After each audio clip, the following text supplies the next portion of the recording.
Di malam kelahiran Nabi Muhammad, iblis dan para setan menjerit dengan kerasnya. Mereka juga menangis meratapi kesedihan yang menimpa mereka. Malam itu serasa malam penuh kutukan dan musibah bagi mereka. Aktivitas iblis dan setan di malam itu sangat terbatas sekali. Di malam itu, iblis berusaha menembus pintu langit ketujuh untuk mencuri berita terbaru dari langit untuk dijadikan sebagai dasar penyesatan umat manusia. Namun, usaha mereka selalu gagal saat berusaha menembus langit. Lalu, iblis berteriak kepada rekan-rekannya yang lain agar segera berkumpul. Lalu, iblis tersebut ditanya oleh para setan, "Apa yang membuat kau ketakutan?" Iblis menjawab, "Celakalah kalian, aku terus gagal menembus langit dan bumi dari semalam. Ada peristiwa besar yang telah terjadi di bumi sebagaimana apa yang terjadi saat Tuhan menciptakan Nabi Isa putra Maryam. Maka, pergilah kalian dan lihatlah apa yang sedang terjadi." Setan-setan pun lalu berpencar ke seluruh penjuru dunia untuk memastikan apa peristiwa besar yang sedang terjadi. Kemudian, mereka berkumpul kembali dan berkata, "Kami tidak menemukan apa-apa." Karena tidak mendapatkan informasi apapun dari para setan, iblis lantas turun ke bumi dan mengelilinginya untuk mencari tahu apa sebetulnya yang sedang terjadi. Kemudian, sampailah iblis di kota suci Makkah. Di sana ia melihat ada sebuah rumah yang dikelilingi oleh para malaikat. Iblis kemudian berusaha masuk ke sana tetapi tidak berhasil. Hingga kemudian, ia lantas berubah menjadi burung kutilang, lalu berhasil masuk hingga bisa menemui malaikat Jibril. Iblis bertanya kepada malaikat Jibril, "Apa yang sedang terjadi di bumi ini?" Jibril menjawab, "Nabi Muhammad telah lahir." Iblis berkata lagi, "Apakah saya dapat bagian di dalamnya?"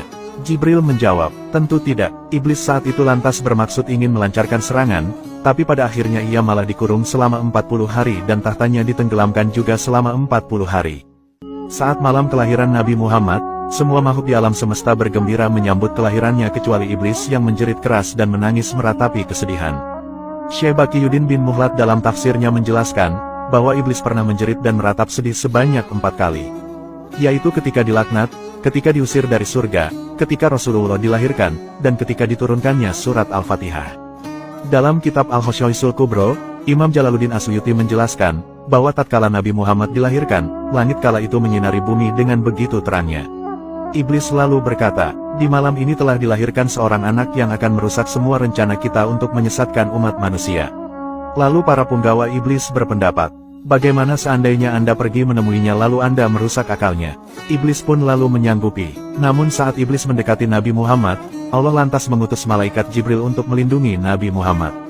Iblis lalu ditendang hingga terlempar jauh sampai ke tanah Aden di Yaman. Imam Asyuti juga menjelaskan, bahwa iblis sebelumnya bisa menembus langit ketujuh ketika Nabi Isa alaihi salam lahir. Namun saat Nabi Muhammad lahir, ia terhalang dan hanya bisa menembus langit keempat. Setelah peristiwa itulah iblis tidak bisa lagi menembus langit untuk selama-lamanya.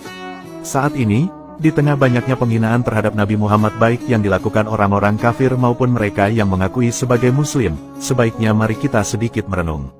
Dahulu, alam semesta berbahagia menyambut kelahiran Nabi Muhammad sang pembawa kabar gembira dan penebar rahmat. Rasa bahagia ini adalah sesuatu yang sangat manusiawi ketika seseorang mengingat kenikmatan yang Allah berikan pada seorang muslim. Namun, ada dua kelompok makhluk yang bersedih atas kelahiran Nabi Muhammad Shallallahu Alaihi Wasallam. Yang pertama, adalah iblis dan sekutunya. Mereka tahu bahwa kelahiran Nabi Muhammad ini akan membawa keberkahan dan petunjuk pada umat manusia, yang secara otomatis akan menghalangi misi jahat iblis. Yang kedua, adalah orang-orang kafir. Mereka resah ketika mengetahui kelahiran Nabi Muhammad. Jadi jika kita galau, sedih, murung, hilang rasa bahagia dengan datangnya bulan kelahiran baginda Nabi Muhammad, maka hal itu mirip dengan perasaan dari dua makhluk yang bersedih atas kelahiran Nabi Muhammad tadi. Semoga di bulan Maulid ini kita senantiasa bisa meneladani kisah dan perjuangan Nabi Muhammad Shallallahu Alaihi Wasallam, dan semoga kita semua mendapatkan syafaatnya di akhirat kelak. Amin. Wallahu a'lamu bishawab.